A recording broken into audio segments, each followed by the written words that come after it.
পৃথিবী থেকে হারিয়ে যাচ্ছে বন্যপ্রাণী। সময়ের সাথে পাল্লা দিয়ে এই হারিয়ে যাওয়ার তালিকায় যোগ হচ্ছে নতুন নতুন প্রাণী।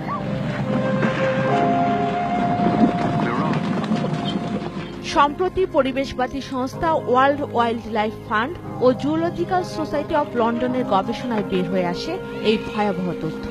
দ্য লিভিং প্ল্যানেট নামে প্রকাশিত প্রতিবেদনে বলা হয়, 1970 সাল থেকে এ পর্যন্ত বিশ্বজুড়ে প্রায় 58% কমেছে বন্যপ্রাণী। এই তালিকায় শীর্ষে রয়েছে আফ্রিকার হাতি ও হাঙর। এছাড়া বছরে প্রায় 2% হারে কমছে মেরুদণ্ডী প্রাণী।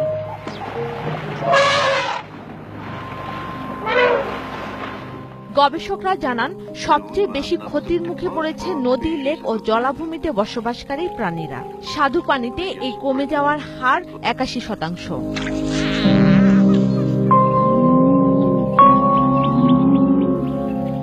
এজন্য বন ধ্বংস, জনসংখ্যা বৃদ্ধি, অতিরিক্ত শিকার, বন্যপ্রাণী নিয়ে বাণিজ্য আর জলবায়ু পরিবর্তনকে দায়ী করছেন গবেষকরা।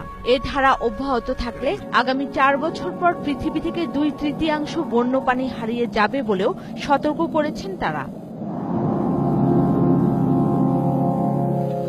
বন্যপ্রাণী জরিপে লিভিং প্ল্যানেটের পদ্ধতি নিয়ে বিতর্ক থাকলেও এর সংখ্যা যে উদ্বেগজনক হারে কমছে তা নিয়ে কোনো বিতর্ক নেই বলে মনে করছেন গবেষকরা।